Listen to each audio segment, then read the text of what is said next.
दोस्तों नमस्कार, और आप देख रहे हैं कांडी बनारसी। कांडी बनारसी में आपका स्वागत है।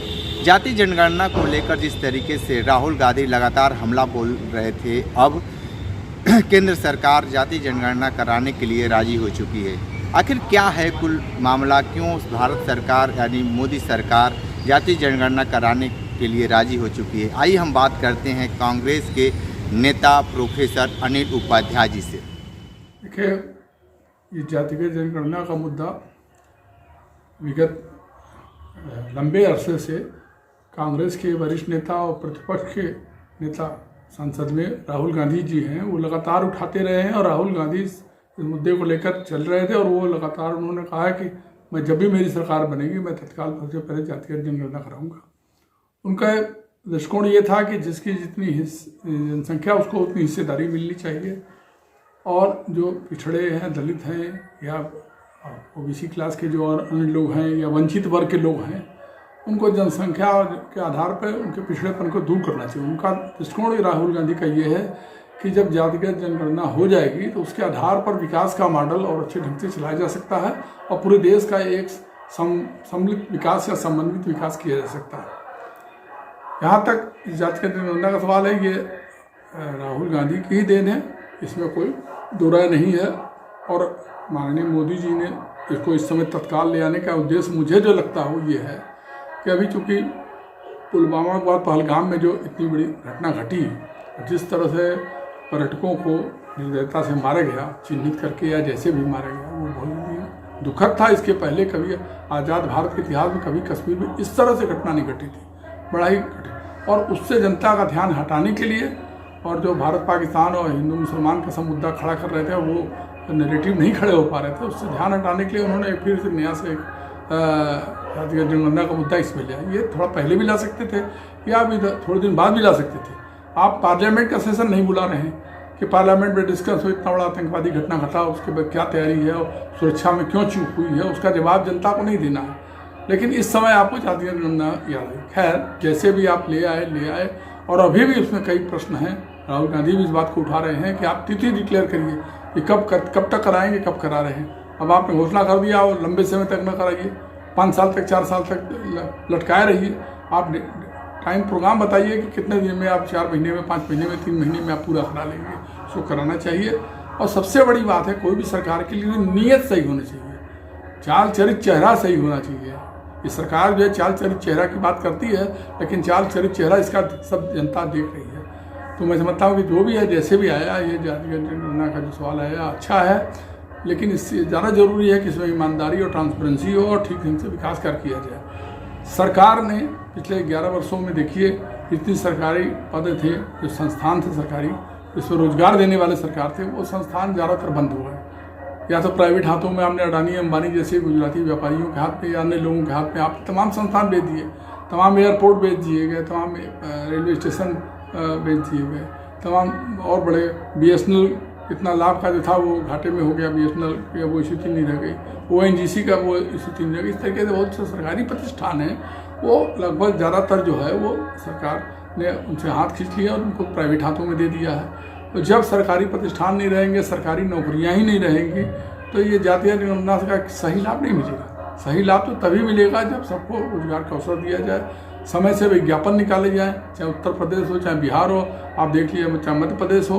तमाम व्यापक घोटाला मध्य प्रदेश में हुआ, उत्तर प्रदेश में तमाम सरकारी पद निकाले गए और विशेष कमीशन उत्तर प्रदेश ने निकाला। बार बार प्रचार लीक आउट हुआ, अध्यापकों की भर्ती में हुआ, बिहार में भी यही कांड हुआ।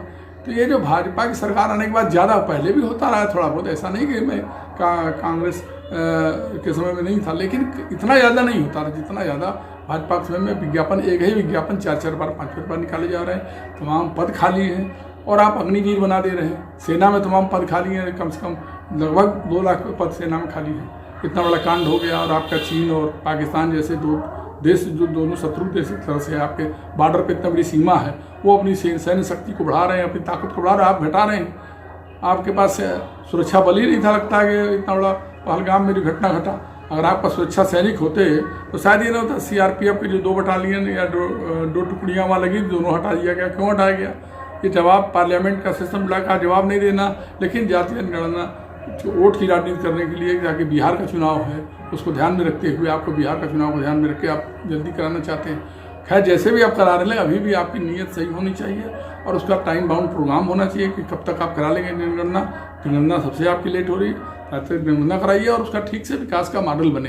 क्योंकि अन्य देश जो है हम देख रहे हैं, चाहे वियतनाम हो, चाहे सिंगापुर हो, चाहे और भी जो इंडोनेशिया, मलेशिया हो, वहाँ पर रोजगार की समस्या भारत की तरह नहीं है। वहाँ छोटे छोटे इंडस्ट्रीज हैं, काम हो रहा है और वहाँ लोग मेहनत से काम करते हैं। और हमारे यहाँ भारत में रोजगार के अवसर जो है सही ढंग से जिसको मिलने चाहिए, और रोजगार के अवसर लोगों को नहीं मिल पा रहे हैं और लोग मेहनत नहीं करना चाह रहे हैं, काम नहीं करना। तो एक तो सबसे बड़ी जो है ट्रांसपेरेंसी होनी चाहिए सरकार के जो बड़े राजनेता हमारे और जो हमारे अधिकारी IAS PCS या जितने जो लागू करने वाले हैं। अब हमारी कार्यपालिका, न्यायपालिका, विधायिका ही अगर डिफंग हो जाएगी, हमारा संविधान ही खतरे में पड़ जाएगा, हमारा लोकतंत्र ही ठीक ढंग से काम नहीं करेगा, तो उसका सही ढंग से विकास नहीं होगा। इसलिए मेरा ये सरकार से एक तरीके से अनुरोध है कि आप टाइम बाउंड प्रोग्राम बनाइए, जाति की जनगणना कराइए और केवल राजनीति, वोट की राजनीति के लिए जाति का इस्तेमाल मत करिए। जाति जनगणना अगर होती है तो आम जनता को क्या लाभ मिलेगा? आम जनता को लाभ केवल यही हो सकता है कि अगर इसके आधार पर विकास का मॉडल तैयार किया जाए। जो लोग वॉइसलेस हैं, जो वंचित हैं, जिनको अवसर नहीं मिल रहा है, क्योंकि देखिए जो आरक्षण जो दिया गया उसके पीछे ये था कि 10 वर्ष में देश का वोट किया। हालांकि भीमराव अम्बेडकर बाबा साहब जो है वो खुद भी कहते थे आरक्षण लंबे समय तक देने के पक्षधर नहीं थे। उनका कि सबको विकास का अवसर, मैं कहना भी चाहूँगा क्या वो हम आगे बढ़ने की कोशिश करें। अभी हमारे देश में पिछड़े और वंचित वर्ग बनने के ही प्रयास ज़्यादा लोग करते हैं। ऐसा नौबती ना आवे कि हमको ज़्यादा आरक्षण की जरूरत पड़े। ठीक है, आरक्षण दिया जाए, उनको रोजगार के अवसर दिए जाए, सबको दिए जाए, ताकि वो मुख्य धारा में शामिल हो। उसका उद्देश्य यही है कि जो लोग पिछड़े हैं, जिनको मौका नहीं मिल पा रहा है रोजगार में, आर्थिक रूप से पिछड़े हैं, तो उनको एक मुख्य धारा में शामिल हों, सबको समान अवसर मिले और विकास हो। लेकिन उसके लिए जरूरी है कि विज्ञापन समय से निकले, रोजगार के अवसर मिले, सरकारी प्रतिष्ठानों में नौकरियों का पद रहे। जब पद ही नहीं रहेंगे और विज्ञापन ही नहीं निकलेंगे, बार बार विज्ञापन लिखा उठ जाएगा विज्ञापन, तो खाली जनता को भ्रमित करने के लिए, बेवकूफ़ बनाने के लिए इससे काम नहीं चलेगा। अब ईमानदारी से काम करने का समय, और भारत भ्रष्टाचार में एशियन कंट्रीज में मुझे लगता है कि सबसे ऊपर है। प्रायः जो आंकड़े आते हैं उसमें बहुत आशाजनक नहीं है। चीन हमसे बाद में आज़ाद हुआ, चीन ने विकास कर लिया अपने यहाँ, और हमारे यहाँ बनारस में और आसपास देखिए पूर्वांचल में कारपेट इंडस्ट्री थी, हमारे यहाँ जो है साड़ी उद्योग था, हमारे बनारस में का लकड़ी के खिलौने थे और छोटे छोटे कुटीर उद्योग थे, वो प्रभावित हैं। आज चाइना ने पूरे मार्केट कब्जा कर रखा। सिल्क उद्योग भी प्रभावित है हमारा, सिल्क की साड़ियाँ, नकली सिल्क आ रहा, अच्छे हो नहीं पा रहा। तो हम प्रोडक्ट अपना अच्छा बनावे जो यूज़फुल हो, छोटे छोटे सामान बना रहे हैं। अब चाइना जो है हमारे देवी देवताओं का भी मूर्ति बना दे रहा है। हम चाइना का विरोध तो कर रहे हैं दिखाने के लिए, लेकिन सही माने में उसका माल का क्या बहिष्कार हो रहा है और क्या अपना क्या कर रहे हैं। आप अपने निर्यात को बढ़ाइए, अपने निर्यात को बढ़ाइए, अपनी आर्थिक ठीक करिए, लोगों को रोजगार का अवसर दीजिए और इसके माध्यम से विकास का एक सही मॉडल स्थापित करिए। तभी इसका जातीय जनगणना का मैं समझता हूँ सही लाभ है। केवल राजनीतिक इस्तेमाल के लिए, बिहार के चुनाव का ध्यान में रख के लिए या पहलगाम में जो घटना घटी उससे ध्यान हटाने के लिए अगर आप केवल कर रहे हैं तो ये मैं समझता नहीं है। और अग्निवीर जैसी योजना से इसका रोजगार नहीं मिलेगा, होगा न लाभ होगा। संविदा पर लोगों को आप पद भर्ती कर रहे हैं, सारे लोग संविदा पर रख रहे हैं। जैसे पहले थी कांग्रेस के ज़माने में नौकरियाँ मिलती थी, लोगों को पेंशन मिलता था, भले तनख्वाह कम भी मिले लेकिन उनको पेंशन मिलता, उनका परिवार सुरक्षित था। पेंशन कोई लाभ नहीं है, पेंशन एक तरीके से अनिवार्य सुरक्षा है और उस जो आदमी जीवन भर आपके यहाँ काम किया उसको, क्योंकि व्यापारी तो 30 साल 35 साल व्यापार करने के बाद उसका आर्थिक आधार मजबूत हो जाता है, अपनी भावी पीढ़ी को रोजगार दे जाता है। नौकरी वाला आदमी छोटी नौकरी जो कर रहा है 20,000 30,000 तनख्वाह पा रहा है, वो रिटायर होगा, उसको अपना भी पेंशन, मतलब उसका अपना भरण पोषण नहीं हो पाता, तो बच्चों को या और कई घर को क्या देखेगा। तो इसलिए इसको ध्यान में रखकर जो कांग्रेस का मॉडल था वही ठीक है। सही ढंग से आरक्षण दिया जाए, जाति जनगणना के माध्यम से सभी जातियों को अवसर मिले, ये ज़्यादा जरूरी है। और मैं समझता हूँ कि इसमें केवल वोट की राजनीति के लिए, चुनावी राजनीति के लिए। एक आखिरी सवाल यह है कि राहुल गांधी जिस तरह लोकसभा में जाति जनगणना पे बात कर रहे थे, तो बहुत सारे सांसद उनके जाति पे भी सवाल दाग दिया, इसको लेकर क्या कहेंगे आप? ठीक, आपने याद दिलाया। सबसे ज़्यादा तो अनुराग ठाकुर जो एक माननीय मंत्री हैं, सबसे ज़्यादा उल्टा सीधा वही बोलते हैं। उन्होंने कहा कि जिसको अपनी जाति पता नहीं है वो जाति जनगणना की बात है। आप जाति के ठेकेदार हैं? अरे जाति तो किसी के पता नहीं है।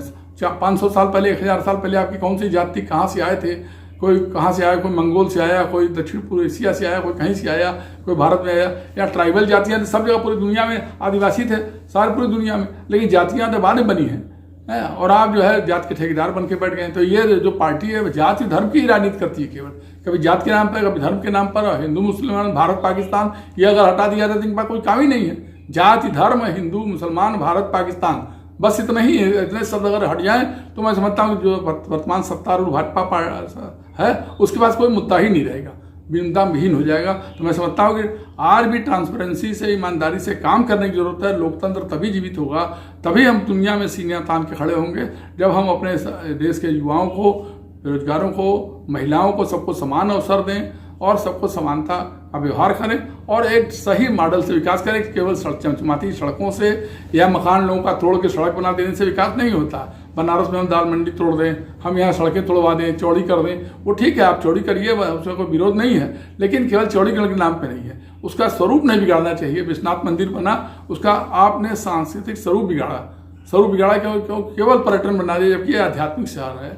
यहाँ लोग धर्म संस्कृति जानने आते थे, यहाँ बनारस में गलियाँ देखने आते थे। आप यहाँ गलियाँ तोड़ दीजिए, अगर ये विकास हो गया तो ये केवल ऐसे विकास नहीं था। विकास को पुरानी चीज़ों को कायम रखिए, नया चीज़ बनाइए, आप उसको विकास कहते हैं। विकास में मतलब जिनको अवसर नहीं मिला है, राहुल गांधी का भी यही कहना है कि इससे कम से कम सबकी जनसंख्या पता चलेगी, पता चलेगा कि वास्तविक स्थिति क्या है। कुछ ही लोग लाभ ले रहे हैं। एक परिवार ओबीसी के नाम पे अगर लाभ ले रहा है तो वही परिवार लगातार लाभ लेता जा रहा है। अरे पिछड़े वर्ग में भी तमाम लोग हैं, हर सवर्णों में भी पिछड़े लोग हैं, सभी में गरीब हैं। तो सवर्ण हो, चाहे बैकवर्ड हो, चाहे दलित हो, किसी में भी जो पिछड़े वर्ग हों, वॉइसलेस लोग हों, वंचित वर्ग के लोग हों, उनको समाज में अवसर मिले। और लोकतांत्रिक समाज में वेलफेयर स्टेट की बात की जाती है, डेमोक्रेसी में कल्याणकारी राज्य की स्थापना हो, इस दृष्टि से काम करना चाहिए। तो आप सुन रहे थे अनिल उपाध्याय जी को, बहुत सारी बातें बताए हैं। इन्होंने सीधे तौर पे कहा है कि जाति जनगणना जिस तरीके से सरकार कराने जा रही है, कहीं न कहीं आगामी चुनाव को देखते हुए ये जनगणना कराया जा रहा है। लेकिन जिस तरीके से चुनाव की सरगर्मी और जाति जनगणना कराने के बाद से आम जनों का कितना लाभ मिलेगा, ये तो वक्त ही बताएगा। विशेष इंटरव्यू कर रहे थे तो हमारे साथ बने रही कांडी बनारसी के साथ। हमें दीजिए इजाज़त, नमस्कार।